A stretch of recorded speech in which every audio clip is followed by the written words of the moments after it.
Eh bien, bonsoir à tous, bonsoir à toutes. Ravi de faire cette vidéo. Alors, si je réalise cette vidéo, c'est pour donner mon avis, mon point de vue, et même mon opinion sur un sujet qui a eu pignon sur rue pendant plusieurs semaines, et qui, ma foi, est important qu'on revienne dessus, parce que c'est un sujet qui concerne le décès du professeur Hubert Mono-Diana, paix à son âme, le professeur émérite de philosophie Hubert Mono-Diana, qui est décédé il y a quelque temps, et donc la communauté camerounaise a perdu l'une des plus grandes valeurs intellectuelles qu'elle a pu produire. Et voilà, le professeur Hubert Mono-Diana, c'était quand même une figure importante et marquante de la philosophie au Cameroun, qui avait de très belles pensées et pour qui il faut absolument avoir une pensée assez positive pour l'ensemble de ses œuvres qu'il a eu à réaliser lors de son vivant. Eh bien, suite à son décès, un message a créé le tollé sur la toile, et j'ai vu ce message être partagé par des acteurs politiques pour enflammer la toile, pour dire que c'était un message vide de sens et que c'était un message qui chiffonnait pratiquement la mémoire du professeur Hubert Mono-Diana. J'ai même vu des personnes aller jusqu'à dire que la mémoire du professeur Maurice Kamto, puisqu'il s'agit de lui, puisque c'est lui qui a rédigé ce message qui a fait un tollé sur la toile, que sa mémoire sera profanée après sa mort, dit un certain nombre de choses parce qu'il avait écrit ce message pour rendre son hommage à lui, au professeur Hubert Mono-Diana. J'ai même vu des chefs traditionnels, certains chefs traditionnels se lever, faire des rites traditionnels et dire que voilà, ils enterrent le personnage, ils mettent le personnage dans l'oubli total de l'histoire, ils mettent le personnage sous n'importe quel type de pratique et autres. On a vu cela repris en masse dans les médias, des médias qui ont eu le courage de faire des reportages sur ce genre de choses, alors que personnellement je trouve dégoûtant, très dégoûtant qu'un média puisse tendre sa caméra pour filmer ce genre de choses et en fait en faire un reportage de prise de position absolue, prise de position totale, de voir comment un acteur politique a pu faire une sortie publique par rapport à la mort d'un autre acteur politique et que les chefs décident de se mettre en plat, de se mettre en rang ou bien de se mettre en groupe, organiser une sorte de rite pour voilà, enlever à toute cette personne sa qualité d'acteur politique, il ne pourra jamais diriger le Cameroun et tout. Bref, c'est un discours qu'on écoute à chaque fois qu'un opposant veut sortir la tête de l'eau, à chaque fois qu'un opposant veut tenter de challenger le régime en place. Il y a toujours des personnes, et que je baptise un peu trop zélées, qui se donnent ce genre de liberté de faire ce genre de choses, mais dans une société qui voilà, ne connaît pas la punition à partir du moment où ça arrange un certain type de personnes. Je voudrais donc revenir dans cette vidéo sur le message du professeur Maurice Kamto et interpeller particulièrement les acteurs de la société civile et interpeller également les acteurs politiques de l'opposition qui ont partagé ce message avec des commentaires extrêmement négatifs allant dans le sens de viser la pierre ou bien de viser des pierres au professeur Maurice Kamto, qui lui également est un acteur politique de l'opposition. Alors je reviens sur ce message ligne par ligne et je vais vous expliquer les raisons pour lesquelles, si moi j'étais à la place du professeur Maurice Kamto, j'aurais rendu ce type d'hommage au professeur Hubert Mono-Diana. Je l'aurais fait sans état d'âme. Je vais vous dire pourquoi. Lisons d'abord le message du professeur Maurice Kamto sur Twitter. Il dit: je viens d'apprendre la triste nouvelle du décès du professeur Hubert Mono-Diana. Ce fut une intelligence vive traversée de fulgurance. Face à face, nous avons forcé le débat d'idées dans notre pays au milieu des années 1980 à l'apparition de son livre L'idée sociale Chopol-Biya, à une époque où la chape du parti unique n'offrait aucune aération de notre société. Je m'arrête d'abord là. Avant de continuer, je m'arrête d'abord là. Ce message est rempli de beaucoup d'histoires. Beaucoup d'histoires. Ce message est rempli de scènes des plus incroyables que beaucoup d'acteurs politiques aujourd'hui qui parlent sur la scène politique nationale n'ont jamais vécu. Et je ne suis même pas sûr que jusqu'à la fin de leur vie, ils vivront cela.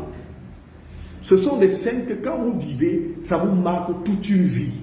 Et l'auteur principal de ce type d'acte, vous n'allez jamais le regarder d'une manière positive, peu importe les circonstances. Peu importe les circonstances. Si je m'arrête seulement sur ce niveau du message, parce que par la suite, il dit son tropisme ethno-idéologique l'a empêché de donner le meilleur de ce que lui autorisait ses talents philosophiques. Je regrette qu'une telle vivacité intellectuelle fût mise au service d'une si mauvaise cause.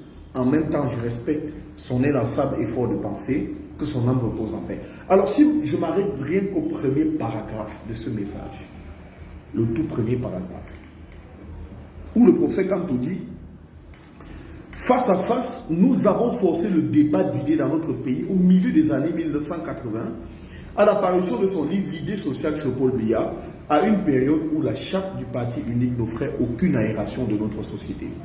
Si on fait un retour dans l'histoire, écoutez bien. La position du professeur Maurice Kamto aujourd'hui par rapport à Hubert Monondiana est une position qui, même sur 200 ans, ne changera jamais. Je suis convaincu de ce que j'ai dit. Lorsque le professeur Hubert Monondiana rédige son livre L'idée sociale chez Paul Biya dans les années 80, et la vidéo a fait le tour des réseaux sociaux, lorsque Maurice Kamto allait à l'élection présidentielle de 2018, il avait raconté l'histoire qui s'est produite. Alors, ce qui se produit, c'est quoi? C'est que lorsque le professeur Hubert Monondiana rédige son livre, Maurice Kamto et lui s'entendent sur le fait que lui, Maurice Kamto, doit faire la critique du livre du professeur Hubert Monondiana à une seule condition, parce que Hubert Monondiana lui-même était favorable pour que le professeur Kamto fasse la critique de son livre, à l'époque qui faisait des parutions dans les médias privés, à une seule condition, que le professeur Maurice Kamto soit libre de dire ce qu'il pensait et ce qu'il ressentait après avoir lu l'ouvrage du professeur Hubert Monondiana. Accord trouvé. Le professeur Maurice Kamto décide donc de faire la critique du livre du professeur Hubert Monondiana, une sorte de note de lecture. Un peu différente de la critique, mais une sorte de note de lecture. Et dans cette note de lecture, il est frappé par quelque chose d'exceptionnel. C'est que le professeur Hubert Monondiana demande dans son livre à ce que les appareils répressifs de l'État soient mis en exergue et en alerte contre toute personne qui oserait se lever contre les idées ou alors les réalisations du renouveau au Cameroun. Le renouveau, entendez par là le président de la République, Paul Biya, qui venait d'arriver, qui venait de prendre le pouvoir dans les années 80. Et le professeur Kamto est encore marqué par autre chose, c'est que le professeur Hubert Monondiana vantait les mérites ou alors vantait les réalisations d'un régime qui venait de prendre le pouvoir et qui n'avait encore rien fait. Mais le professeur Hubert Monondiana vantait déjà les réalisations de ce régime comme s'il avait déjà travaillé et il avait fait un accomplissement exceptionnel, disant qu'il faut mettre en place les appareils répressifs de l'État contre toute personne qui oserait même critiquer les réalisations ou alors les idées mises sur pied par le renouveau. Vous vous imaginez ça? Déjà que sur le plan intellectuel, c'est une duperie totale. Un intellectuel ne peut pas se lever et dire qu'il faut punir des gens qui vont essayer de se lever contre un système qui n'a encore rien réalisé. Et l'intellectuel se met à vanter des réalisations de ce système, alors que le système n'a encore rien réalisé. C'est une duperie, c'est une tromperie. Et donc, le fait pour le professeur Maurice Kamto de relever cela, de faire sa note de lecture qui est parue dans les médias à l'époque, vous savez ce que ça lui a valu? Ça lui a valu pratiquement la disparition de cette vie. Il dit pratiquement la disparition de cette vie. Après sa note de lecture, il est approché par deux individus qui disent venir le rencontrer pour l'amener à la présidence, rencontrer le chef de l'État. Qui disent venir le rencontrer, l'approcher pour l'amener à la présidence, rencontrer le chef de l'État. Maurice Kamto, lui, pensant qu'il va rencontrer le président de la République, rentre rapidement, s'habiller et tout, Et qu'est-ce que ces bonhommes font? On enlève le professeur, on le prend dans une voiture. Il avait été enlevé. Suite à la critique du livre du professeur Hubert Molo-Diana, il avait été enlevé. Et lui-même raconte qu'il avait été conduit, je crois que c'est au Dirdok, quelque chose comme ça, qui est peut-être devenu l'équivalent du CED aujourd'hui. Et il avait été amené là-bas. C'était comme quelqu'un qui n'avait pas de vie en réalité. Le seul crime de l'homme à l'époque, c'est d'avoir osé critiquer le livre du professeur Hubert Molo-Diana, qui lui, dans son livre, demandait déjà qu'on mette sur pied un système de répression sauvage et barbare via les appareils répressifs de l'État contre toute personne qui se lèverait contre les idées du renouveau. Ça veut dire qu'en fait, même le fait que Maurice Kamto ait critiqué, ou alors ait fait une note de lecture qui n'allait pas dans le sens de ce que le professeur Hubert Molo-Diana et même ses affiliés voulaient pour son livre, l'appareil répressif de l'État s'est mis contre lui pour effectivement le mettre hors d'état de nuire. Il a donc été enlevé et pendant des jours, il était introuvable. Il avait été déshabillé, mis dans un endroit où personne ne pouvait le rencontrer. Et ainsi donc, si nul n'était les étudiants étrangers dont il suivait les travaux à l'IRIC à l'époque qui devaient sortir de l'école, si nul n'était ces étudiants étrangers, béninois, tchadiens et d'autres pays, et si nul n'était également le président du jury des étudiants qui devaient sortir de l'école, qui a dit on ne peut pas tenir les travaux tant que le directeur qui a piloté les travaux de ces étudiants ne soit là, si nul n'était cette personne, les étudiants qui ont écrit à leur représentation diplomatique pour dire qu'ils ne retrouvaient pas le directeur des travaux, le président du jury qui a dit qu'il ne peut diriger les travaux si le directeur des travaux, les étudiants n'est présent et qui a annulé les soutenances. Si nul n'était ces personnes, Maurice Kamto serait aujourd'hui effacé complètement de l'histoire. Il aurait été effacé totalement de l'histoire. Ces personnes ont dû peser de leur poids pour que Maurice Kamto soit libéré. Et pour que sa libération fasse en sorte que les étudiants puissent sortir de l'école. Parce que si on ne le libérait pas, les étudiants n'auraient jamais pu sortir de l'école. Et je rappelle que c'était des étudiants étrangers qui étaient venus fréquenter au Cameroun. Ça devait créer même un incident diplomatique. C'est ainsi que Maurice Kamto est libéré.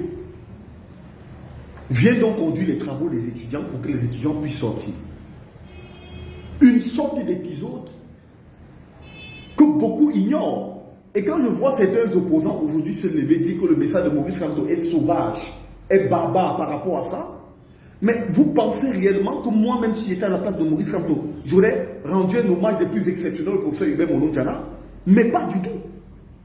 Si à ce moment, Maurice Kamto avait été effacé de l'histoire, qui aurait su qu'un certain Maurice Kamto aurait vécu dans ce pays et aurait eu la possibilité de faire basculer l'histoire de ce pays? Qui aurait cru cela? La leçon ici, c'est quoi? C'est que ce monsieur du MRC a fait face à la répression du système au moment le plus sauvage et le plus barbare. Je vois certains opposants aujourd'hui qui ne parviennent même pas à marcher. Quand on met le Mami Ouattara dehors, ils ne parviennent même pas à sortir pour marcher. Parler d'un monsieur comme ça, qui avait pris sur lui de risquer sa vie, de critiquer un livre, de subir les affres de l'appareil répressif de l'État, au point pratiquement d'y laisser sa vie. Je vois des jeunes opposants se lèvent, on parle de lui comme si c'était un individu, un kidam, disant que ce qu'il a écrit n'avait pas de sens et tout. Ben écoutez, chacun est libre. Chacun est libre de rendre l'hommage qu'il veut, à qui il veut. Vous n'allez pas me demander à moi de rendre l'hommage à un monsieur qui a voulu me mettre dans le trou de l'histoire. Ce n'est pas possible. Vous n'allez pas me demander à moi de venir faire ces éloges, alors qu'au moment où j'ai eu confrontation d'idées avec lui, ce qu'il a demandé qu'on mette en exergue a failli être appliqué sur moi au point où on a failli me broyer de l'histoire totale de mon pays. Je ne peux pas rendre hommage à un monsieur pareil, pas du tout. Absolument pas. Du moins, ça ne peut pas être un hommage positif. Si Maurice Kamto s'était positionné disant que, oh non, c'était un très grand intellectuel, il était magnifique, il était exceptionnel et tout, effaçant ce pan de l'histoire, donc on aurait applaudi. Mais ça aurait fait de Maurice Kamto un malhonnête sur le plan intellectuel. Mais oui, ça aurait fait de lui un malhonnête. La preuve, aujourd'hui même, le même Maurice Kamto ne peut pas entrer positivement dans l'histoire du Cameroun pour certaines personnes. Pour d'autres personnes, notamment ceux qui étaient au Conseil constitutionnel, qui ont rapidement attrapé ce qu'il avait dit, pour certaines personnes dans l'opinion nationale, c'est que Maurice Kamto est l'homme qui est venu relancer le débat du tribalisme au Cameroun. Beaucoup de gens pensent à ça. Et il y a beaucoup d'autorités, quand vous les approchez, ils vous disent que Maurice Kamto est un tribaliste de la pire espèce.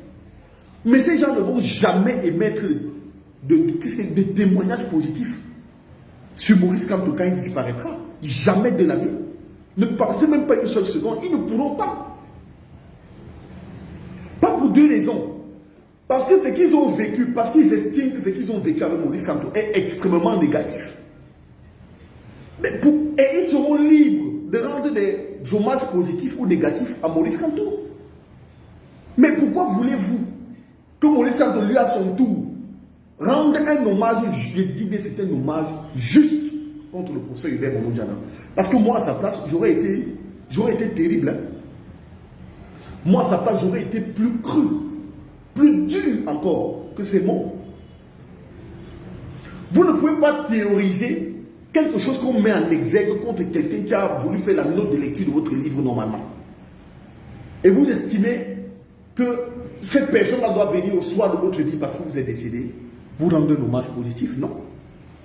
Absolument pas. Est-ce que le professeur Hubert Bono-Diana avait regretté ce qui est arrivé à Maurice Kamto à l'époque où il a fait la note de lecture de son livre? Je ne pense pas. Je doute fortement. Je doute qu'il ait fait. Mais Maurice Kamto aurait pu en mourir. On aurait pu le massacrer, le tuer entièrement. On aurait pu finir avec toute sa race et sa progéniture. Mais aujourd'hui, Hubert Bono-Diana décède. Il rend cet hommage, on dit que non, c'est un hommage malhonnête. Il n'est pas honnête, il est méchant, il est haut. Non, non, soyons raisonnables. Soyons raisonnables. Il y a beaucoup de personnes à qui ce système a fait du mal. À qui le système gouvernant actuel au Cameroun a fait beaucoup de mal. Et quand ces personnes se retirent, elles ne parlent jamais en bien de ce système, malgré tout le bien qu'ils ont profité quand ils étaient à l'intérieur.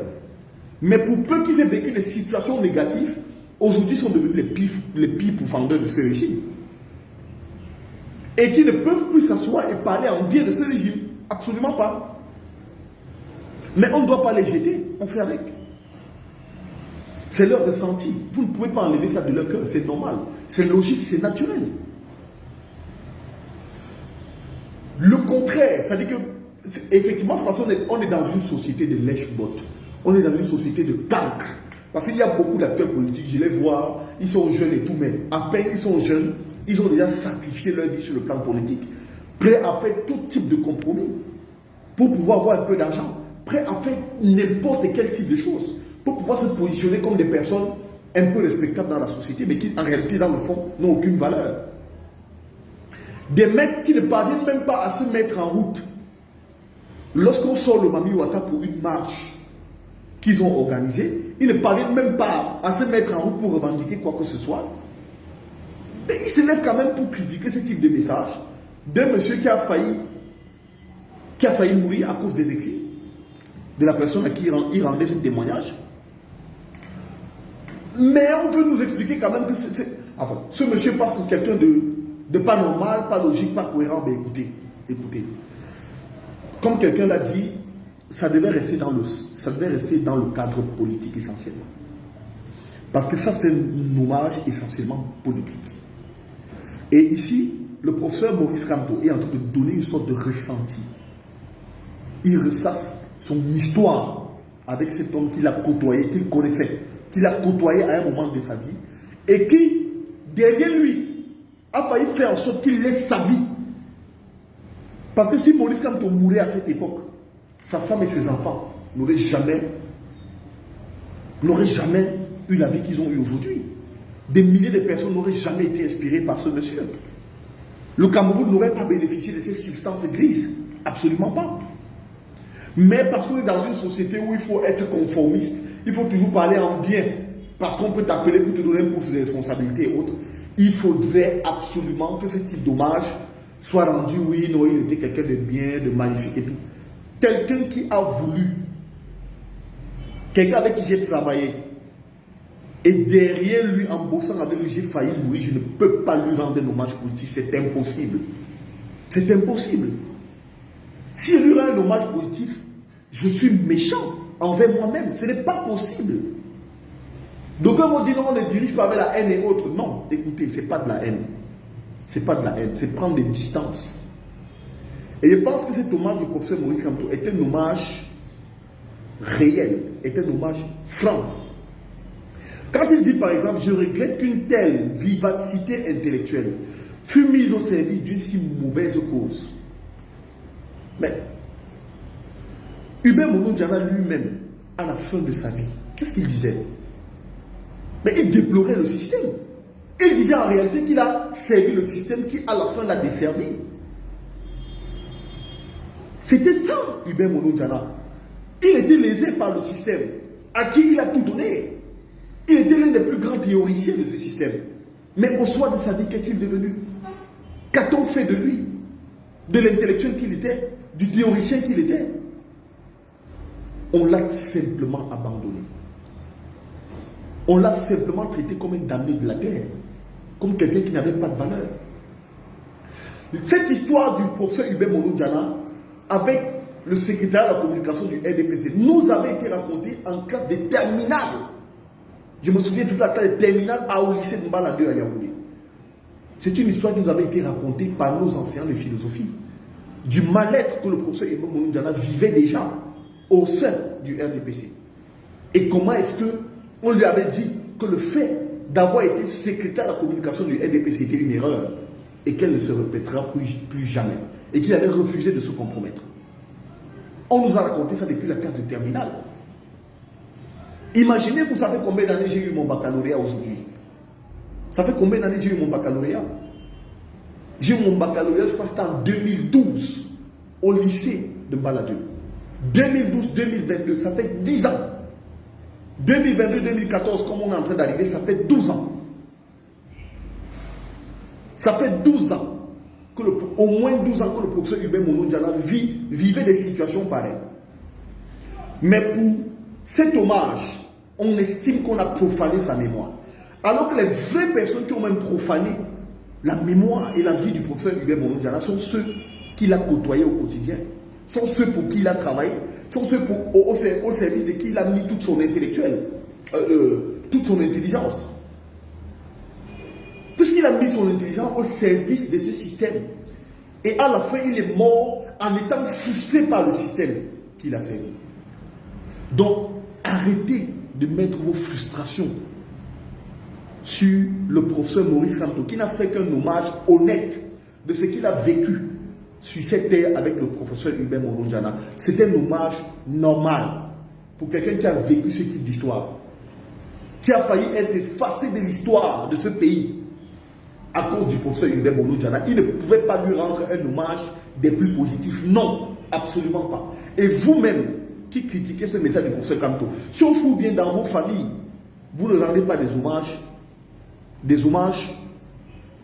dignes aux personnes qui vous ont fait du mal. J'en suis convaincu. J'en suis convaincu. Mais comme c'est sur l'espace public, vous voulez jouer les mots, vous voulez montrer que vous êtes trop intéressant. Non, absolument pas. C'est un hommage normal du professeur Maurice Kamto au professeur Hubert Monondiana. Ça peut choquer, mais c'est la stricte réalité. Donc, voilà mon avis sur cette question et sur cette histoire qui semble avoir pris pignon sur la toile. Et moi, j'estime même que ce n'est pas une histoire. C'est une vérité, c'est une réalité. C'est quelque chose de plus normal. Ce type d'hommage, on rend ce type d'hommage à quelqu'un avec qui on a flirté, on a senti les épines passer sur soi. Voilà. Quoi de plus normal? Si cet hommage ne reposait pas sur des faits, racontés, narrés, même, il dit bien raconter et narrer du vivant du professeur Hubert Monondiana. qui a certainement pris le soin de voir cette vidéo sur la toile et qui n'a pas pris le soin de démentir. Il n'a pas démenti pour que c'était la réalité, c'est vrai. Il n'a pas démenti auprès du professeur Maurice Kamto parce que Maurice Kamto, effectivement, a failli mourir à cause de la note de lecture qu'il avait fait sur le livre du professeur Edem Onondia. Tout simplement. Je ne vois pas pourquoi on devrait en faire une histoire des plus incroyables, des plus exceptionnelles. Le traiter de tous les noms, non, absolument pas. Le vrai combat est ailleurs. Le vrai combat pour les opposants, certains opposants que j'ai vus relayer ce message et estimer qu'ils sont, qui sont déçus d'un certain nombre de choses et tout. Leur vrai combat, c'est à l'Assemblée nationale. C'est à l'Assemblée nationale, ce n'est pas sur les réseaux sociaux. C'est à l'Assemblée nationale, c'est auprès du peuple camerounais. C'est auprès de la mobilisation des masses. Comment ils doivent mobiliser les masses pour que le parti politique puisse vivre. Comment ils doivent apporter le changement dans le pays. Et non s'accrocher à ce type de message qui, ma foi, est un message de vérité, tout simplement. Vis-à-vis de la mémoire de quelqu'un qui est décédé et avec qui on n'avait pas de très bon rapport, simplement. Je vous souhaite bonne soirée. Prenez soin de vous et à très bientôt.